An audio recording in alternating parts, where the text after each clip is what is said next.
السلام عليكم ورحمة الله وبركاته. يوجد عندنا تلقيح من الجدي البور الأصلي ب500 جنيه حق المراعية والأكل فقط لا غير، والعنوان في الجيزة بولاق الدكرور شارع نهية.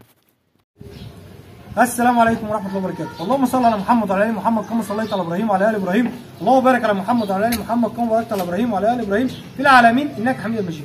جينا في فيديو جديد من قناة طيور أحمد بدوي، والنهارده إن شاء الله هنتكلم على موضوع مهم، هو الطفيلات اللي بتعمل خراريج تحت الودن أو خراج في الرقبة أو خراج في أي مشكلة في أي حتة في جسم الماعز.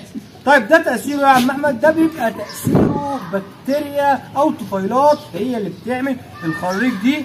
الطفيلات دي بتبقى في الدم. طيب حلها إيه؟ حلها بسيط جدا، بالاملاح الصوديوم، ملح الصوديوم. طبعا كلنا عارفين ملح الصوديوم بيتباع عند العطار، هو ده اللي بيقضي على الطفيلات في قلب الدم وبينشط عمليه الامعاء وبينظف الامعاء كلها وبيسخن الجسم، فبيقتل البكتيريا النشطه في قلب الجسم، البكتيريا اللي هي ضاره. يبقى انا لو عندي خراريج في القلب بتاعي او طفيلات هجيب شويه ملح واحطهم في الميه، او شويه ملح واحطهم على الطعام على العلف بتاعي، ملح الصوديوم. ملح الصوديوم كلنا عارفين الملح ده، فمن هنا هيقتل معايا البكتيريا ومش هيبقى فيه خراريج تطلع عندي في قلب القطيع بتاعي. دي كانت المعلومه بتاعتنا في الفيديو ده. مش طالع حضرتك لو عجبك الفيديو ديسلايك، لو اول مره بتتابعنا ما تنساش تشترك للقناه وفعل زر الجرس لو يوصلك مني كل ما هو جديد. والسلام عليكم ورحمه الله وبركاته.